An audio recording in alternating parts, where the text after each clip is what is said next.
매일 말씀 10분 강론, 오늘은 사순 제5주일입니다. 이제 한 주간만 지나면 성지 주일이 다가오고 주님 순환의 절정을 향해 막바지에 다가가고 있습니다.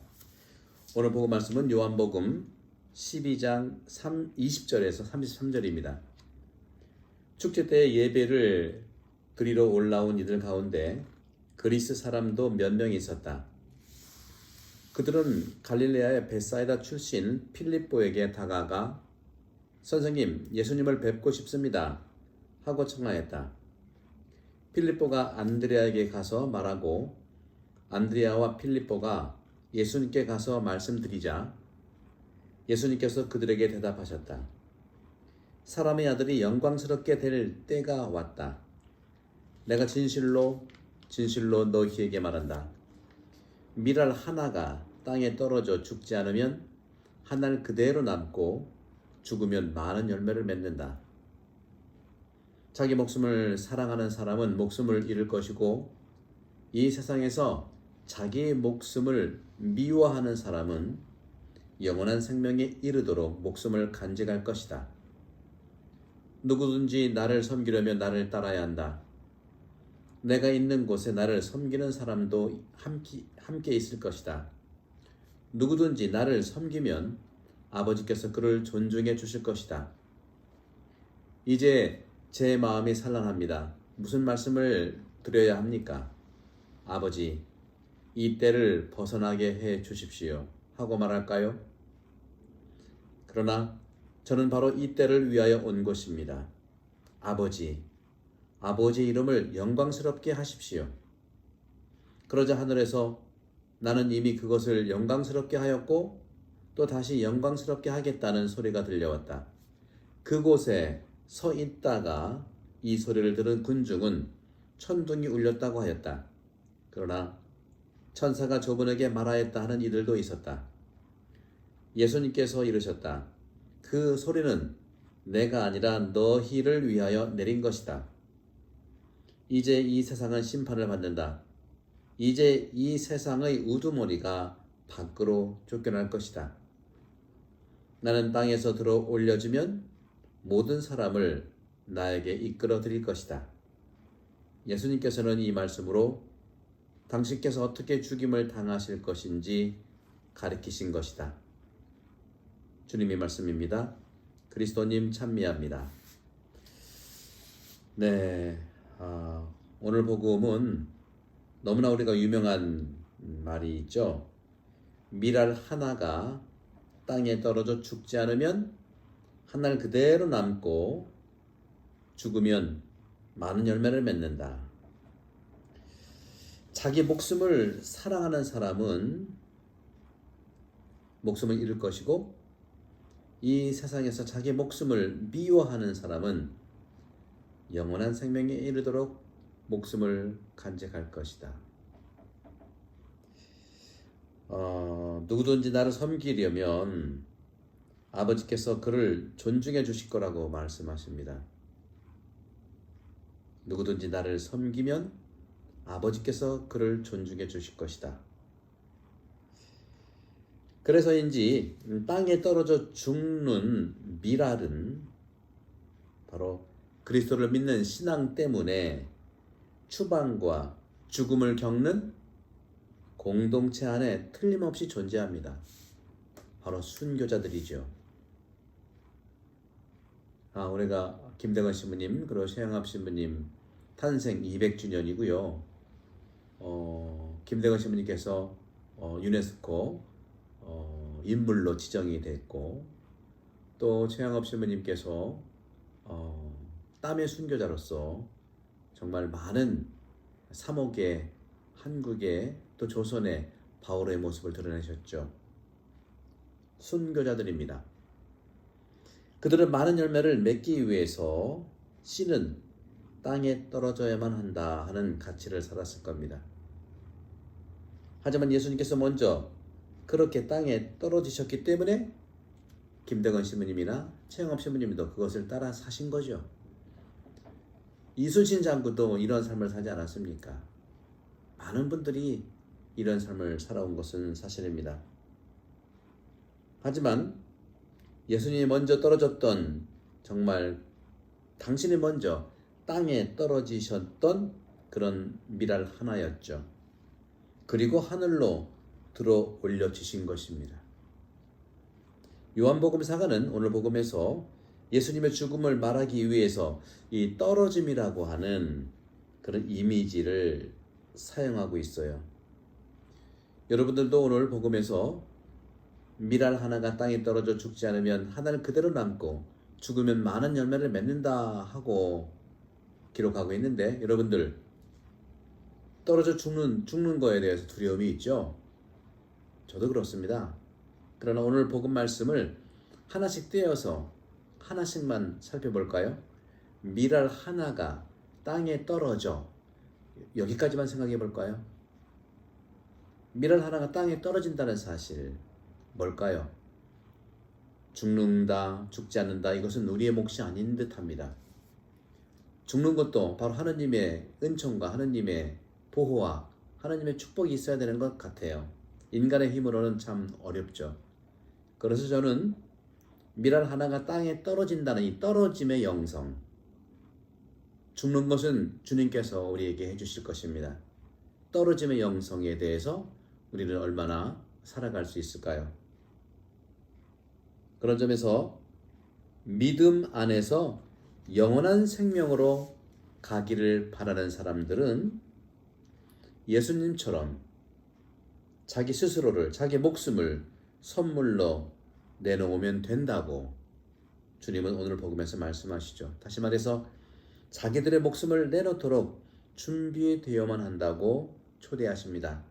그래서인지 지금 이곳에서 포기할 준비가 되어 있고 목숨을 미워할 준비가 되어 있는 사람은 영원한 생명을 얻는다고 말씀하십니다. 영원한 생명에 이르도록 목숨을 간직할 것이다. 이 세상에 의해서 짊어지어진 절대적인 것을 포기한다는 것, 떨어진다는 것, 포기함의 영성, 떨어짐의 영성, 이 절대적인 것, 이 세상을 살아가면서 나에게 절대적인 것을 포기한다고 하는 것을, 그런 포기함을 사랑함으로써 땅에 떨어진다는 뜻일 텐데, 바로 그것은 나에게 어떤 가치를 줄까요? 바로 열매를 맺고 하느님 아버지에 의해서 종이 이제는 명예롭게 된다는 희망을 말할 것입니다. 종인, 우리는 다 종이죠. 종인 예수님의 추종자가 바로 예수님의 아버지에 의해 명예롭게 된다는 것입니다. 누구든지 나를 섬기면 아버지께서 그를 존중해 주실 것이다. 오늘날 이 사회에서 정말 코로나 바이러스로 인해서 얼마나 우리가 많은 고통을 당하고 있습니까? 또 본당에서도 모임도 재개되지 못하고 오직 미사, 정말 미사 성사 중심으로 해도 코로나 바이러스가 이 호주에서는 잘 지켜지기 때문에 많은 분들이 그래도 성당에 오심을 참으로 감사합니다. 이렇게 오늘날 우리 믿는 그리스도인들은, 신앙인들은 진정으로 땅에 떨어져 정말 썩는 열매, 녹는 소금이 되도록 초대된 사람들입니다.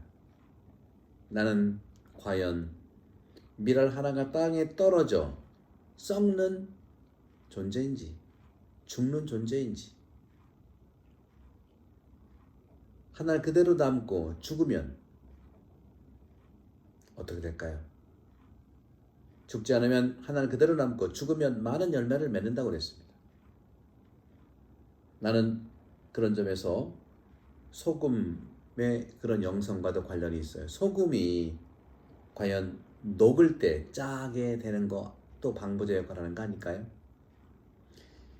나는 녹는 소금일까? 아니면 썩는 미랄일까?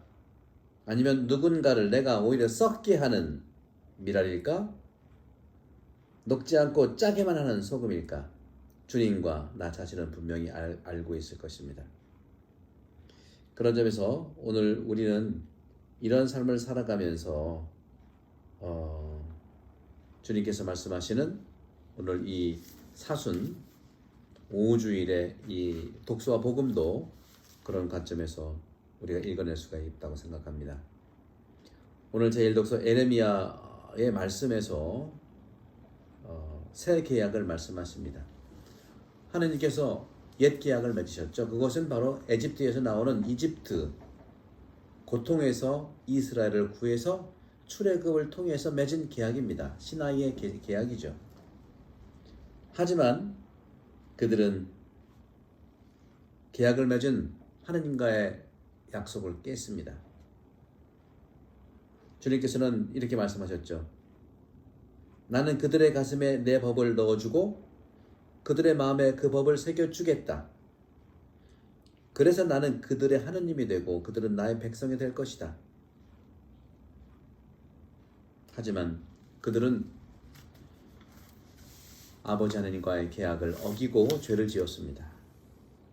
하지만 하나님께서는 다시 이스라엘 집안과 유다 집안과 새 계약을 맺겠다고 하시면서 나는 그들의 허물을 용서하고 그들의 죄를 더 이상 기억하지 않겠다고 말씀하십니다.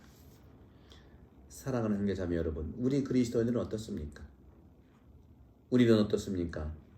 우리의 삶은 하나님께서 용서하는 이스라엘 백성들이 계약을 파기하고 하나님의 말씀을 듣지 않고 죄를 지었음에도 불구하고 하나님께서는 이스라엘의 허물을 용서하고 그들의 죄를 더 이상 기억하지 않겠다고 말씀하십니다. 우리도 하나님을 닮은 삶을 살아야 되지 않겠습니까? 그런 점에서 이 사순시기가 다가오면서 바로 일독서에서 말씀하시는 하나님의 마음을 담기 위해서는 내가 누군가를 미워하지 않는 것 참 중요하지만 미워하지 않는 것으로만 충분하지 않고 하나님처럼 용서해야 할 것입니다. 하나님처럼 백성들에게 원한을 가지지 않는 것을 뛰어넘어서 그 백성들을 위해서 기도하신 것처럼 우리도 우리 이웃을 또 우리 이웃에게 원한을 가지는 것으로 충분하지 않고 원한을 가지지 않는 것으로 충분하지 않고 그 이웃을 위해서 적이라면 적을 위해서 원수라면 원수를 위해서 기도하는 삶이 되어야 되지 않겠습니까? 또 분열의 원인이 되지 않는 것으로 충분하지 않습니다. 평화가 없는 곳에 평화를 전해야 되지 않겠습니까? 또 모든 사람들을 험담하지 않는 것으로 충분하지 않습니다. 바로 누군가가 험담이 되는 이야기를 할 때, 누군가가 험담이 되는 이야기를 들을 때 중단시켜야 되지 않겠습니까? 보다 적극적인 용서의 삶, 적극적인 적을 위한 기도의 삶, 적극적인 평화를 위한 삶, 적극적인 험담을 하는 사람에게 그 말을 들을 때 중단시켜야 하는 그런 지혜로운 삶, 이것이 주님께서 바라시는 용서의 삶, 파스카의 삶을 얘기하고 있습니다.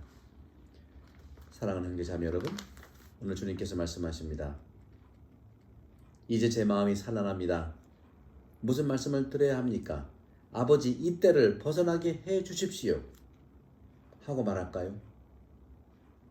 분명 십자가에서 말씀하셨죠. 아버지, 이 잔을 제게서 치워주시기를 저는 바랍니다. 하지만 제 뜻대로 말고 아버지 뜻대로 해달라는 말씀하고 같은 거죠. 우리도 자기의 의견과 자기의 생각을 제시하는 건 필요합니다. 하지만 그 실행과 그 원인은 아버지의 뜻대로, 상대방의 뜻대로 순종하는 것이 바로 파스카 신비의 핵심이라고 오늘 주님께서는 말씀하십니다. 사랑하는 형제자매 여러분, 이제 한 주만 지나면 거룩한 성주간이 다가옵니다. 그동안 사순시기에 많은 기도와 단식과 또 자선을 베풀었죠.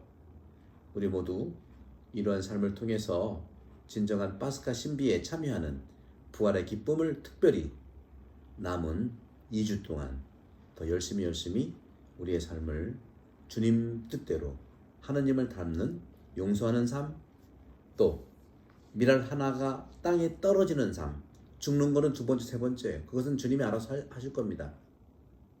밀알 하나가 땅에 떨어지는 삶, 중요한 내 것을 포기하는 삶, 이것으로 우리는 파스카의 신비에